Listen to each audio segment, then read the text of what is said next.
আসসালামু আলাইকুম প্রিয় ভাই বোনেরা, কেমন আছেন সবাই? আমি আলহামদুলিল্লাহ অনেক ভালো আছি। আমার গলাটা একটু বসে গেছে, আশা করছি ক্ষমা সুন্দর দৃষ্টিতে দেখবেন। আর আপনাদের যে দৃশ্যটা দেখাতে চাচ্ছি এটা হচ্ছে সুইডেনের রাজধানী স্টকহোম। এটা দেখে রাখেন কি পরিমাণ বরফ জমেছে। ছবিটা তোলা গত বছরের জানুয়ারিতে, মানে 1 বছর আগে। আর ছবিটা সংরক্ষণ করেছিলাম এই শীতে। আপনাদেরকে একটু ভয় তাড়াতে চাই। জানি না বাংলাদেশের মানুষের এখন শীতের কি হাল, তবে এই অবস্থা দেখলে অনেকটা সান্ত্বনা পাবেন। এই বরফের মধ্যে তাদের জনজীবন এবং কাজের জীবন সব কিছু থাকে সাধারণ, আর বাইরে দাঁড়িয়েও অনেক সময় কাজ করতে হয়, যেটা একদম অসম্ভব পর্যায়ে আমার জন্য মনে হয়েছে। অনেক গরম কাপড় পরে বাইরে বের হলেও সারা শরীর বরফের মতো ঠান্ডা হয়তো হয় না, কিন্তু নিঃশ্বাসের সাথে সাথে নাকের মধ্য দিয়ে যেই ঠান্ডা বাতাসটা ঢুকে তা থেকে একটু পর পর আপনার নাক থেকে পানি গড়িয়ে পড়তে থাকবে। আর এই অবস্থায় তারা কিন্তু অভ্যস্ত এবং আশায় বুক বাঁধে যে সামারে প্রচণ্ড সৌন্দর্য আসবে, আর তখন তারা অনেক বেশি হ্যাপি ফিল করবে। আর সেই আশায় বসে থাকে এই মানুষগুলো।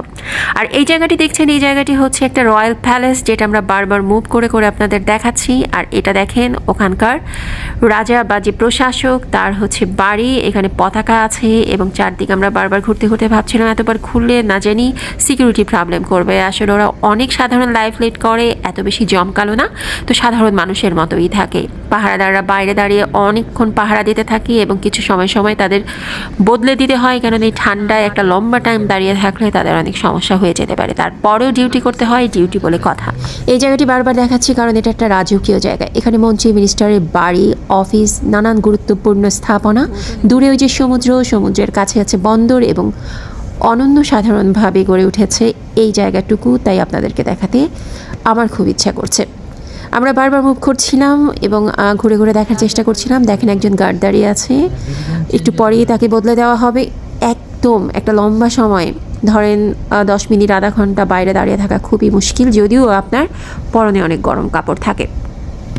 এখানে আছে মন্ত্রী, মিনিস্টারের বাড়ি থেকে শুরু করে গুরুত্বপূর্ণ স্থাপনা। আর স্থাপনাগুলো এতই গুরুত্বপূর্ণ যে এই জায়গাটিকে ঢেলে সাজানোর চেষ্টা করা হয়েছে।